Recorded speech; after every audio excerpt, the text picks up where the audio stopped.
It's recommended to calibrate the printer whenever you're changing your media type. For most media types, auto-calibration is adequate. Please look in the comments section for a link to the auto-calibration video. In order to place the image in the correct position on the media, you must first identify the features in the media you'd like the printer to detect. Second, you must make sure the sensors in your printer are set up to detect those features.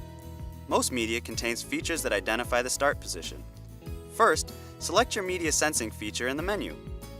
If your media has a gap, also referred to as a web, or has holes or notches, select Gap Notch in the menu. If your media has a black mark on the underside of the media, select Mark in the menu.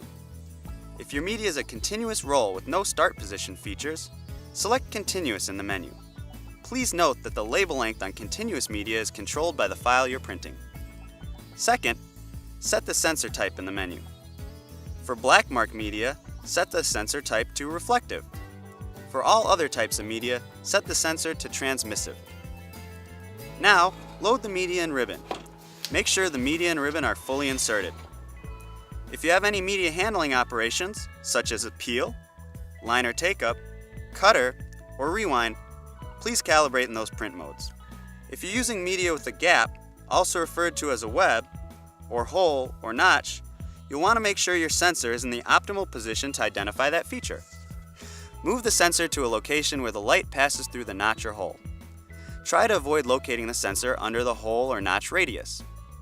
If your media is not a simple rectangle, such as a circular shape, locate the sensor over the leading part of the label. If you're using media with print on the underside, try to locate the sensor away from that print so the sensor does not get a false reading. After you have the sensor properly located, select Media Ribbon Calibration in the menu. Press the right select button under the display to start. Be careful not to press the button more than once.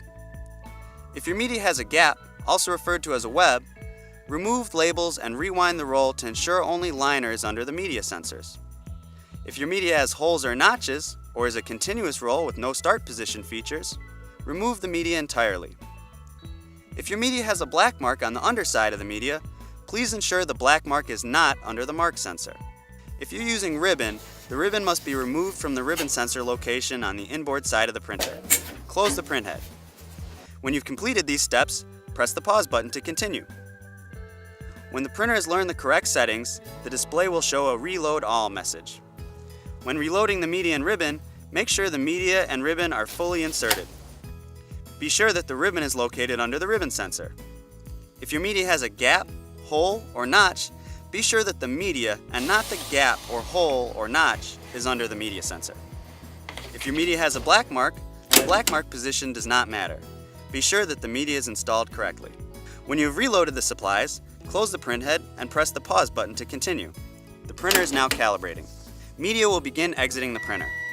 The amount of media can be reduced by lowering the maximum label length setting in the menu.